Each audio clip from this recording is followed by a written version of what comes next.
గజగజ వణుకుతున్న ఉత్తర తెలంగాణ. తెలంగాణలో గజగజ మొదలైంది. రాత్రి ఉష్ణోగ్రతలు గణనీయంగా తగ్గుతున్నాయి. మంచు ఎక్కువగా కురుస్తోంది. దీంతో సాయంత్రం 5 గంటల నుంచే చలి మొదలవుతోంది. ఉదయం 9 గంటల వరకు వణికిస్తోంది. తెలంగాణపై చలి పులి పంజా విసురుతోంది. ఉష్ణోగ్రతలు సాధారణం కన్నా తక్కువగా నమోదవుతున్నాయి. కనిష్ట ఉష్ణోగ్రతలు గణనీయంగా పడిపోతున్నాయి. గడిచిన 4 రోజులుగా చలి తీవ్రత పెరుగుతోంది. అక్కడక్కడ 10 డిగ్రీల కన్నా తక్కువగా నమోదు. రాష్ట్రంలోని కొన్ని చోట్ల 10 డిగ్రీల సెల్సియస్ కన్నా తక్కువగా కనిష్ట ఉష్ణోగ్రతలు నమోదయ్యాయి. బుధవారం రాష్ట్రంలో అత్యల్పంగా సిర్పూర్లో 10.5 డిగ్రీల సెల్సియస్, పొచ్చేరులో 11.8, కుంటాలలో 12.6, ర్యాలీలో 13.1 డిగ్రీల సెల్సియస్ చొప్పున కనిష్ట ఉష్ణోగ్రతలు నమోదయ్యాయి. నవంబర్ నెలలో ఇంత చలి ఇదే మొదటిసారి. నవంబర్లోనే ఇంత తక్కువగా నమోదవడం ఇదే మొదటిసారని వాతావరణ నిపుణులు చెబుతున్నారు. కనిష్ట ఉష్ణోగ్రతలు పడిపోతుండటంతో వాతావరణ శాఖ కూడా అలర్ట్ జారీ చేసింది. జాగ్రత్తగా ఉండాలని 7 జిల్లాలకు హెచ్చరిక. మంచిర్యాల, మెదక్, నిర్మల్, ఆదిలాబాద్, కుమరంభీం, ఆసిఫాబాద్, సంగారెడ్డి జిల్లాలలో కనిష్ట ఉష్ణోగ్రతలు మరింత తగ్గుతాయని తెలిపింది. ఈ జిల్లాల ప్రజలు చాలా అప్రమత్తంగా ఉండాలని సూచించింది. మహానగర శివారుల్లోనూ చలి పులి విజృంభణ. హైదరాబాద్ శివారు ప్రాంతాలలోనూ 15 డిగ్రీలకు దిగువన ఉష్ణోగ్రతలు నమోదవుతాయని తెలిపింది. రహదారుల మీద కమ్మకుంటున్న పొగమంచు. చలి వణికిస్తున్న నేపథ్యంలో రాష్ట్రంలోని చిరు వ్యాపారులు, స్కూళ్లకు వెళ్లే విద్యార్థులు, ఉదయమే వాహనాలు నడిపే ప్రయాణికులు తీవ్ర ఇబ్బందులు పడుతున్నారు.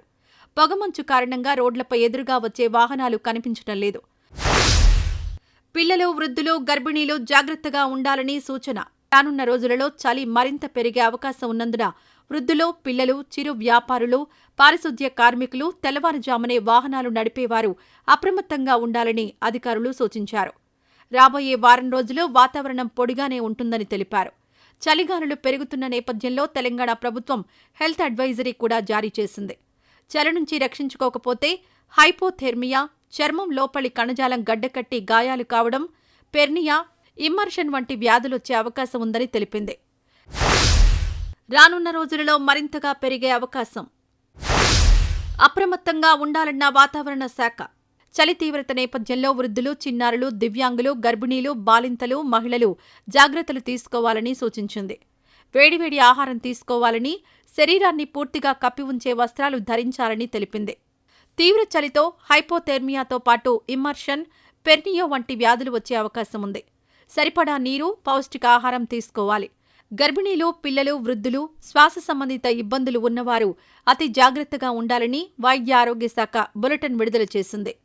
జలుబు, ఫ్లూ, ముక్కు నుంచి నీళ్లు కారడం వంటి లక్షణాలుంటే వైద్యులను సంప్రదించాలని సూచించారు.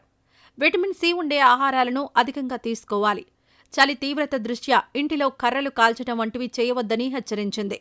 దీనివల్ల కార్బన్ మోనాక్సైడ్ ప్రభావంతో అనారోగ్య సమస్యలొస్తాయి. ఈశాన్య రుతుపవనాలే కారణమన్న అధికారులు. ఈశాన్య రుతుపవనాలు రాష్ట్రంలోకి ప్రవేశించిన కారణంగానే చలి తీవ్రత పెరిగిందని వాతావరణ శాఖ అధికారి ధర్మరాజు తెలిపారు. ఈ కారణంగానే మంచు కురుస్తున్నట్లు ఆయన వివరించారు. తూర్పు, ఈశాన్య ఈదురు గాలుల ప్రభావం కూడా రాష్ట్రంపై అధికంగా ఉందని పేర్కొన్నారు.